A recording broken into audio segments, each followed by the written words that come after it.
Video शुरू करने से पहले एक मेरी आप सभी से छोटी सी रिक्वेस्ट है।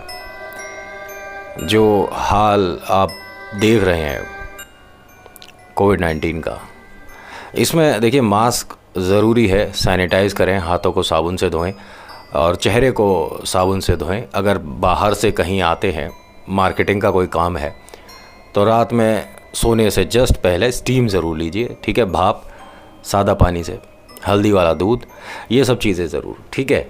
लेकिन इन सब से ज़रूरी महादेव। तो मेरे साथ आप इस मंत्र को ज़रूर बोलिए। ओम त्र्यंबकम यजामहे सुगंधिम पुष्टिवर्धनम उर्वारुकमिव वंदनान मृत्यु मोक्ष्य मामृतात्। महादेव हम सब पर कृपा करें, आप पर, हम पर, सब पर, उन पर भी जो मुझे पसंद नहीं करते। वीडियो शुरू करने से पहले एक छोटी सी रिक्वेस्ट और है। आपको कहानी मनगढ़ंत लगती है, पिक्चर की लगती है, बकवास लगती है, झूठ लगती है, बस डिसलाइक करो। चैनल को अगर आपने गलती से सब्सक्राइब कर रखा है तो उसे अनसब्सक्राइब करो और भूल जाओ। कुछ अच्छा देखो यूट्यूब पर। ये क्या आपने क्यों देखी मेरी वीडियो, मतलब बस मन में एक मलाल, और ये सोचिए कि क्या आदमी है, क्या फालतू की चीज़ें बनाता है, और भूल जाओ, ठीक है। प्लीज़ मुझे जस्टिफाई करने के लिए मत बोलिएगा कि हमें प्रूफ दो, मैं नहीं दूंगा। सीधा सीधा क्लियर कर रहा हूँ। और हाँ, इसमें आपको हल्का सा आभास होने वाला है वीडियो के अंदर, तो अगर अकेले देख रहे हैं मत देखिएगा, और रात में देख रहे हो तो बिना हेडफोन के देखिएगा, डायरेक्ट सुनिएगा, क्योंकि हेडफोन में हो सकता है कि आपको फिर कुछ आवाज़ ऐसी आए जो आप नहीं सुनना चाहोगे। बाद में लोगों के कमेंट भी आते हैं मेरे को इस बात को लेके कि एकदम से वो आवाज़ आती है ना तो ज़्यादा डर लगता है। शुरू कर रहा हूँ।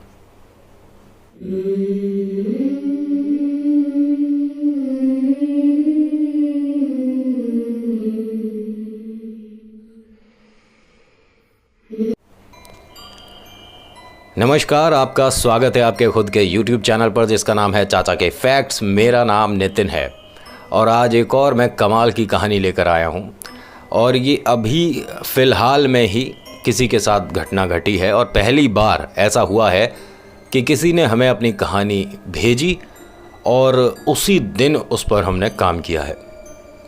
ये कहानी है गौरव की। गौरव बिजनौर का रहने वाला है और बहुत ही खुश लड़का, मतलब एकदम से जिसे कहते हैं ना एक्टिव, कोई परेशानी नहीं, किसी से नहीं डरना, कोई भी कैसी भी परिस्थिति, अरे निडर होकर निकल जाओ। और कमाल की बात देखिए, शर्त लगाने का इसे बहुत बड़ा चस्का है।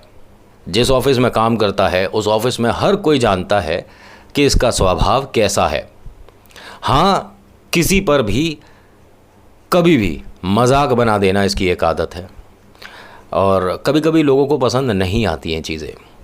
और इसमें एक और बहुत अच्छी आदत है, ये हर किसी के साथ घुल मिल जाता है। कैसा भी एटमॉस्फेयर हो, कैसा भी सामने वाला इंसान हो, ये उसे अपनी बातों से उलझा लेता है, उसका दोस्त बन जाता है, या ये कहें कि एक ऐसी छाप छोड़ देता है उसके दिमाग पर जो वो पूरी ज़िंदगी नहीं भूल सकता।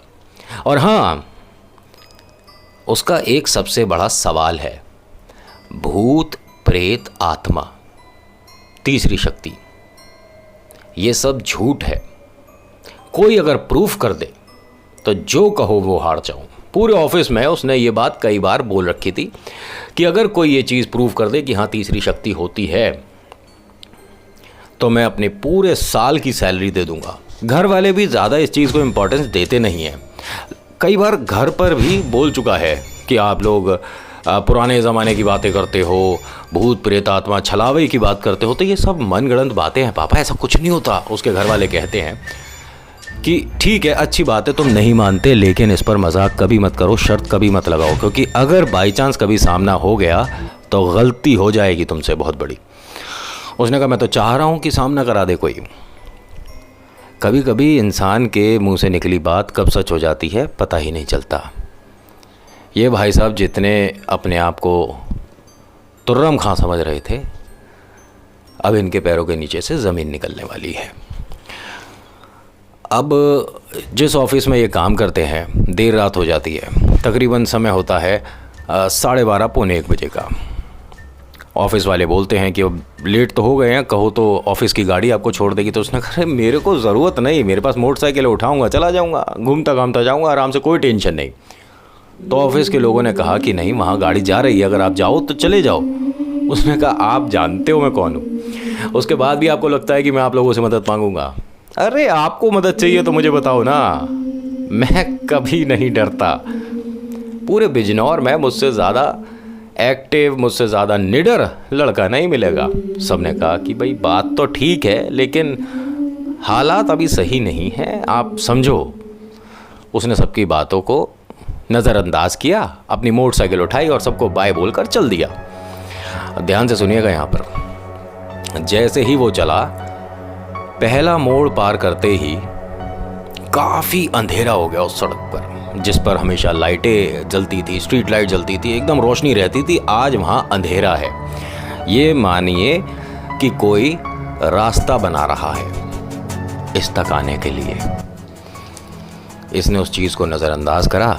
लाइटें हैं, ख़राब हो जाती हैं, और स्ट्रीट लाइट का तो आप क्या ही कहें, दिन में जलती हैं, रात में नहीं। बहुत सी ऐसी जगह हैं, मेरे घर के पास वाली जगह ऐसी है, दिन में जलती है एकदम मज़ेदार, रात में बंद हो जाती है। इसकी टाइमिंग थोड़ी सी इधर उधर है। अब ये भाई साहब जा रहे हैं ऑफिस से तकरीबन 5-7 किलोमीटर दूर आ चुके हैं। घर इनका 15 किलोमीटर दूर है। डेली बाइक से आते जाते हैं। मोटरसाइकिल ख़राब हो गई, कोई परेशानी नहीं, लड़का अभी भी नहीं डरा, कोई समस्या नहीं, ख़राब हो जाती है, कोई बात नहीं। मोटरसाइकिल को साइड में लगाता है, अपना एक खंबे के पास लॉक करता है, चेन वगैरह डाल के अच्छे से लॉक करता है गाड़ी को, मतलब अपनी बाइक को, और पैदल पैदल चल देता है कि देखता हूँ आगे कोई कन्वेंस मिल गया तो ठीक है, कोई ऑटो मिल जाए, कोई बस मिल जाए, कोई 3 व्हीलर कैसा भी, कोई ट्रक मिल जाए जो आगे तक मुझे लिफ्ट दे दे। तो देखता है आगे बस स्टैंड होता है और वहाँ एक साधु बाबा बैठे हुए हैं। अब इसने सोचा कि क्यों ना बैठकर 2 मिनट बात कर ली जाए। इन्होंने जो बात ये बोली, ये गलत बोली कि आप साधु सच में हो या सिर्फ ये दिखावे के लिए कपड़े पहन रखे हैं, मांगने के लिए कपड़े पहन रखे हैं। तो साधु ने कहा कि आप गलत बोल रहे हो, मैं आपको मांगने वाला लग रहा हूँ। भिखारी और साधु में फ़र्क होता है, और कभी कभी आप जो शब्दों का इस्तेमाल करते हैं हो सकता है सामने वाले को बुरे लगें। तो वो क्या बोलता है कि अगर बुरे लगें तो मुझे भस्म करेगा, मैं तो डर गया। तो उसने कहा तो बेटा किसी चीज़ से तो डरते ही होगे, ऊपर वाले से तो डरते ही हो, भगवान से कभी नहीं डरे। तो उसने कहा भगवान तो खैर पता नहीं, हाँ तुम्हारे शैतान से कभी नहीं डरा। अब ये बात साधु ने दोबारा पूछी, क्या कहा आपने?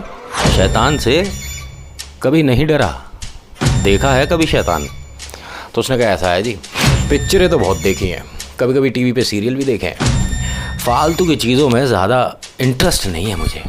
तो उसने कहा कौन सी चीज़ फालतू है यहाँ, और आप किसे चीज़ बोल रहे हो? साधु ने साफ साफ उस लड़के से एक बात बोली कि कभी आप किसी चीज़ पर भरोसा नहीं करते, समझ आता है, लेकिन उसका मजाक मत बनाओ, क्योंकि हमेशा आपको कोई सुन रहा है, कोई देख रहा है। आप जहाँ सोचते हैं कि अकेले हैं, वहाँ आप अकेले नहीं हैं। कोई ऐसा कोना नहीं होता जहाँ पर इन शक्तियों का वास नहीं हो सकता। अब देखो, मैं यहाँ पर इस बात को दोबारा बोलता हूँ ठीक करके कि हाँ, मेहंदीपुर बालाजी को छोड़कर ऐसा कोई स्थान नहीं जहाँ पर ये अपना वास नहीं बना सकते। ये लड़का अभी मज़े में चल रहा है, इसको कुछ नहीं समझ आ रहा कि ये क्या बोल रहा है और क्या कर रहा है। तो साधु बाबा ने कहा कि तुम इतने ज़्यादा बदतमीज़ लड़के हो जिसका तुम्हें आभास ही नहीं है। तीसरी शक्ति भूत प्रेत आत्मा जिन्न छलावा रूह, ये सब होती हैं बेटा, और तुमको अगर कोई यकीन दिला दे तो तुम मान जाओगे कि हाँ ये सब कुछ होता है। तो उसने कहा ऐसा है, अगर तुम मुझे दिखा दो कि हाँ भूत प्रेत आत्मा होते हैं तो मैं पूरे साल की कमाई दे दूंगा, इसीलिए तो तुम मार्केट में इस तरह के कपड़े पहन के घूमते हो। उसने कहा फिर से बताता हूँ कि तुम मुझे कुछ नहीं दे सकते, और जितना धन तुम बता रहे हो या मुझे दिखाना चाह रहे हो, तो मैं ऐसे घर परिवार से हूँ कि इससे कई गुना ज़्यादा मेरे पास पहले से है, लेकिन मैं अब अपना सब कुछ समर्पण भगवान को कर चुका हूँ। मैं सिर्फ पूजा पाठ करता हूँ, मुझे कुछ नहीं चाहिए। 2 वक्त की रोटी मंदिर में मिल जाती है और मुझे कुछ नहीं चाहिए। रही बात तुम्हारे घमंड की, तो ये अभी तोड़ सकता हूँ आधे घंटे में। अब यहाँ लड़के ने कहा कि ठीक है, फिर शर्त हो जाए, अगर तुम मुझे भूत दिखा दो तो मैं तुम्हारी गुलामी करूँगा। उसने कहा गुलामी नहीं, बस तुम किसी से इस बारे में मजाक नहीं करोगे, इस बात का हमें आश्वासन दे दो। हमें आपसे कुछ नहीं चाहिए और ये मेरा वादा है कि मैं आपको ज़िंदा रखूँगा। अभी भी ये लड़का समझ नहीं रहा है कि वो साधु साहब क्या बोल रहे हैं। अब लड़के ने क्या कहा कि अगर तुम भूत नहीं दिखा पाए, प्रेत आत्मा नहीं दिखा पाए, कुछ ऐसी तीसरी शक्तियों को मेरे सामने नहीं ला पाए, तो पूरे साल मेरे घर नौकर बन के काम करना पड़ेगा। मेरी मोटरसाइकिल धोनी पड़ेगी, मेरे घर के झूठे बर्तन साफ़ करने पड़ेंगे। उसने कहा इसकी नौबत नहीं आएगी, क्योंकि ये तुम्हारा घमंड अभी 10 मिनट के अंदर। तो उन्होंने कहा कि इसकी नौबत नहीं आएगी क्योंकि ये तुम्हारा घमंड अभी कुछ ही देर में टूटने वाला है। चलो उठो, चलते हैं यहाँ से। ज़्यादा दूर नहीं जाना, बस 100-500 मीटर दूरी पर शमशान घाट तक जाना है। तो लड़के ने कहा कि अच्छा, तो अब आपको कहीं नहीं जाना? आप तो कह रहे थे कि आपको कहीं जाना है, मेरी वजह से आप रुक भी गए। साधु ने कहा कि अगर जाना ही होता ना तो सामने 3 बार टेम्पू, टैक्सी और एक बस भी रुक चुकी है। तुमने ध्यान दिया? अभी तक तुम्हें आभास नहीं हुआ कि तुम वो देख रहे हो जो मैं दिखा रहा हूँ, और अब जो तुम देखोगे पूरी ज़िंदगी नहीं भूलोगे। उस लड़के को यहाँ हल्का सा अब अजीब सा महसूस हुआ कि वास्तव में क्या कोई गाड़ी यहाँ रुकी थी, क्योंकि मैं जितनी देर से बैठा हूँ, इससे बात कर रहा हूँ, मुझे ऐसा कुछ भी नहीं दिखा। लड़के ने उसका फिर मजाक उड़ाया और कहा कि चलो शमशान घाट चलते हैं तुम्हारे रिश्तेदारों के पास। अब वो साधु साहब उनको लेकर, दबंग लड़के को लेकर, बदतमीज़ लड़के को लेकर शमशान घाट पहुंचते हैं। तो वहाँ कुछ चिताएं जल रही होती हैं और एक चिता अभी जल के ठंडी हुई होती है। उसके पास जाकर वो साधु बैठ जाता है और उससे कहते हैं कि आप भी यहाँ बैठ जाओ, और जो मैं बोल रहा हूँ अब इसे ध्यान से सुनिएगा। और आप सभी से रिक्वेस्ट है कि यहाँ पर वॉल्यूम बढ़ा लीजिएगा, प्लीज़ किसी भी बात पर ध्यान मत दीजिएगा जो आपके इर्द गिर्द हो रहा है उस पर। प्लीज़ वीडियो पर ज़्यादा कंसंट्रेट करिएगा, ध्यान से सुनिएगा जो मैं एक बात बोलने वाला हूँ। उस लड़के को बोलते हैं कि आप यहाँ आराम से ज़मीन पर बैठ जाओ। उसके हाथ में इस वाली उंगली में धागा बांधते हैं, और ये सच है, प्लीज़ मैसेज करके प्रूफ दो मत करिएगा मेरे साथ, मैं कोई प्रूफ नहीं दूंगा। झूठ लगता है डिसलाइक करो, बात ख़त्म। आगे सुनो। इस वाली उंगली पर उसके एक धागा बांधते हैं, ठीक है, और उसे इस तरफ बैठा रखा है, और धागे को जहाँ तक चिता जली है वहाँ तक खींचते हैं और वहाँ एक कील ठोक देते हैं और एक धागा का छोर उस पे बांध देते हैं। यानी एक इसकी उंगली पे बंधा हुआ है और दूसरा छोर उस कील पे बंधा हुआ है, ठीक है। अब ऐसा ही इसके दूसरी उंगली पे भी एक धागा बांधते हैं और उसी कील के पास उस छोर को छोड़ देते हैं। तो लड़का कहता है कि अरे इसे भी तो बांधो, ये तो ढीला रह गया। उसने साधु ने कहा कि सुनते रहो मेरी बात जो मैं बोल रहा हूँ, ध्यान रखना, जब ये धागा अपने आप कस जाएगा तो आपको छोड़कर भागना नहीं है। लड़के को अब यहाँ हल्की सी सरसरी हुई कि क्या बोल रहे हो, तो कील पर बांधो तो सही, इसे आप कील पे तो बांधा ही नहीं। तो साधु उसे समझाते हैं कि जितना टाइट आपका ये जो धागा मैंने इस उंगली पे बांधा है कील तक का, जितना टाइट ये रहेगा, जितना कसा हुआ ये रहेगा, उतना ही कसा हुआ आपको इस उंगली का भी रखना है। फिर लड़का कहता है कि आपने उसे किसी चीज़ से तो बांधा ही नहीं है साधु साहब। साधु ने कहा कि अब आगे की बात सुनो पहले। वो उसके सामने 5 बताशे रखते हैं, और ये प्लीज़ कोई भी चीज़ कभी भी करके मत देखिएगा। फॉर एग्जाम्पल करके देखते हैं, चलो ट्राई करके देखते, बिल्कुल मत करना, ठीक है। अब उसके सामने 5 बताशे रखते हैं। तो साधु ये कहते हैं कि अब मैं जब मंत्र पढ़ूंगा आप आंखें बंद करोगे, और जैसे ही मैं मंत्र पढ़ना बंद करूंगा तो आप आंखें खोलकर देख सकते हो कि हाँ, भूत प्रेत आत्माएं होती है या नहीं होती। आपके सामने बैठकर यहाँ 5 आत्माएं, जिन्हें आप भूत भी कह सकते हो, ये बताशे खाकर जाएंगी। और ये बात ध्यान रखना कि 4 एक बार में खाएंगे, ठीक है। 4 एक साथ बैठकर खाएंगे, और जो 5वां होगा वो दूसरे छोर से उस धागे को खींच के रखेगा। ध्यान से सुन लो, एक छोर तो आपका उस कील पर बंधा है, एक उंगली पर बंधा है धागा, ठीक है। दूसरा जो इस उंगली पे बांधा है और जिसका छोर किसी चीज़ पर नहीं बांधा, उसको वो आत्मा, भूत प्रेत पिशाच कुछ भी कहो, वो एक तरफ से खींच के रखेगा। जैसे ही वो आएगा ये धागा कस जाएगा। प्लीज़ इसे छोड़कर मत भागना, तोड़कर मत भागना, उन्हें खाने देना, वो आराम से खाकर चले जाएंगे। जब ये 4 में से एक खाली होगा तो वो उस छोर को पकड़ेगा, और फिर जिसने पहले धागा पकड़ा है वो आकर इसे खाएगा। उसने कहा अच्छा। कहने को तो उसने कह दिया कि ऐसा कुछ नहीं है, लेकिन उसके मन में अब डर बैठ चुका है, और डरना उसका अब इतना ज़्यादा होता जा रहा है कि उसके पसीने नहीं रुक रहे। साधु ने मंत्र पढ़ना शुरू करा। जैसे जैसे वो मंत्र पढ़ रहे हैं, इसकी दिल की धड़कनें तेज हो रही हैं, आंखें इसकी बंद है, और कुछ ही देर में वो धागा टाइट हो गया, उतना ही कस गया जितना उस कील पर बंधा है। उसे बात ध्यान आ गई कि धागे को ढीला नहीं करना है, और दोनों धागे बराबर कसे होने चाहिए। अब उसने आंख खोलकर देखी तो वास्तव में वहां 4, अब आप उन्हें क्या कहें, तीसरी शक्ति कहें, कुछ भी कहें, बताशे खा रहे थे, और एक बिना सिर का आखिरी छोर पर धागा पकड़ा हुआ था, जिसके हाथ काफ़ी अलग थे, कुछ अजीब थे। और कमाल की बात देखिए, इन 4 में से एक इसका पड़ोसी था। पड़ोसी को देखकर आंखों से आंखें मिलाकर इसकी हालत ख़राब हो गई, और ये वो धागा सारी चीज़ें छोड़कर तोड़कर भाग गया। साधु ने बहुत कहा, बहुत आवाज़ें दी और कहा कि बस रुक जाओ, मैं सारी समस्याओं का समाधान कर दूंगा, लेकिन ऐसे मत भागो, ये गलत है, अपमान है, बिल्कुल मत भागो, परेशानी हो जाएगी।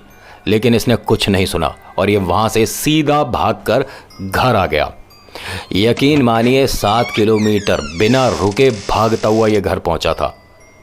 घर वालों ने इसकी हालत देखी, पूछा, इसने सारी बातें बताई।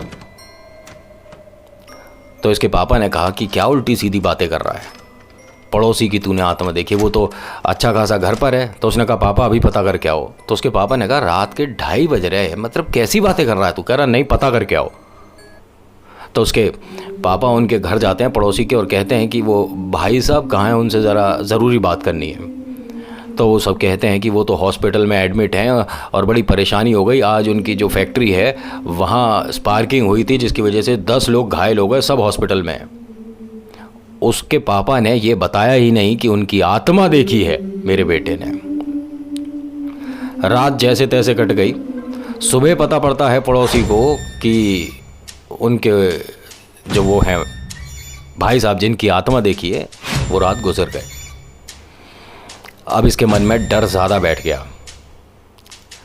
अब ये भाई साहब महीने में 3-4 बार ये काम कर चुके थे, घर से बताशे लेके जाएं, वहाँ जाकर बैठ जाएं, कुछ देर बैठे हैं, पता नहीं किससे बातें करते हैं और वापस आ जाए। ऑफिस जाना छोड़ दिया, घर पर खाना पीना छोड़ दिया और किसी और ही धुन में ये रहने लग गया। लड़का जो ये पहले था अब नहीं, ठीक है, अब बदल चुका है बिल्कुल से। इसकी हालत बहुत टाइम तक पूरे मोहल्ले ने देखी। गलती से वो साधु साहब इसकी गली में से गुजर गए। उन्होंने लड़के को देखकर पहचान लिया, घर वालों को सारी बातें बताईं और कहा कि ये ठीक हो सकता है, नहीं तो ये ऐसी स्थिति में हो जाएगा जिसमें आप इसका कुछ नहीं कर पाओगे। साइंस फेल हो जाती है यहाँ, कोई डॉक्टर ठीक नहीं कर सकता। एक ही डॉक्टर है इन सब का, मेहंदीपुर बालाजी। बालाजी की शरण में ले जाओ तब ये लड़का जिंदा रह पाएगा।